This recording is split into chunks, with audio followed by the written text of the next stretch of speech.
Top quality और consistent performance के लिए सिर्फ सिल्वर पंप नाम याद रखना। તો સાણંદ બેઠકથી ભાજપના ઉમેદવારનો વિજય થતાની સાથે જ વિજય સરઘસના દ્રશ્યો, દ્વારકાથી સતત અપડેટ।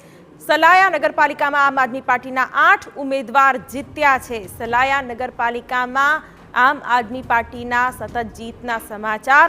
8 ઉમેદવારોનો વિજય થયો છે। સલાયા નગરપાલિકામાં મતદારોએ કયા મુદ્દાઓને ધ્યાનમાં રાખીને આમ આદમી પાર્ટીને મત આપ્યા એ પણ મહત્વનો મુદ્દો। ભાવનગરમાં તળાજા, શિહોર, ગારિયાધાર ના પણ જે અપડેટ મળી રહ્યા છે। ત્રણેય નગરપાલિકાના વોર્ડ 1માં ભાજપની પેનલનો વિજય થયો છે। સોનગઢ તાલુકા પંચાયત બેઠક પર ભાજપની પેનલનો વિજય થયો છે। તો નગરપાલિકા વોર્ડ 1માં ભાજપની પેનલનો વિજય। અમારા સંવાદદાતા અજીત ગઢવી આ વિશે વધુ વાત કરી રહ્યા છે। અજીત, કેવો માહોલ જોઈ રહ્યા છો? પરિણામો પણ સ્પષ્ટ થતા જઈ રહ્યા છે। શું કહી રહ્યા છે ઉમેદવારો અને કાર્યકર્તાઓ?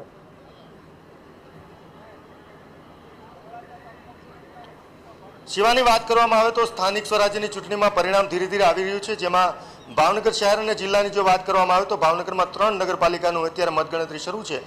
અત્યારે અમે ઊભા છીએ શિહોર ખાતે। અત્યારે મતગણતરી આ મુનિ હાઈસ્કૂલ જે છે એલટી મુનિ ત્યાં શરૂ છે, જેમાં વાત કરીએ તો 3 નગરપાલિકાઓમાં પહેલી જે વોર્ડ હતો 1 નંબરનો વોર્ડ, એ ત્રણેય ગારિયાધાર, શિહોર અને તળાજા ત્રણેયમાં ભારતીય જનતા પાર્ટીનો વિજય થઈ ચૂક્યો છે। અત્યારે હજી જસ્ટ જ પરિણામ આવ્યું છે। બીજા વોર્ડની અંદર પણ શિહોરમાં ભારતીય જનતા પાર્ટીની પેનલ જીતી ચૂકી છે। એટલે ત્રણેય નગરપાલિકામાં એવું કહી શકાય કે ભારતીય જનતા પાર્ટીનો જે ઉમેદવારો છે તે જીતીને આગળ વધી રહ્યા છે। એટલે આવનારા કલાકોની અંદર ખબર પડશે, પરંતુ ઓપનિંગ એવું કહી શકાય કે શરૂઆત ખૂબ જ સારી કહી શકાય અને ભારતીય જનતા પાર્ટી તરફ ના જે પરિણામ આવી રહ્યા છે તેના કાર્યકરો ભારે ઉત્સાહમાં છે, જ્યારે કોંગ્રેસના કાર્યકરો પણ જોઈ શકાય છે કે ભારે નિરુત્સાહ છે।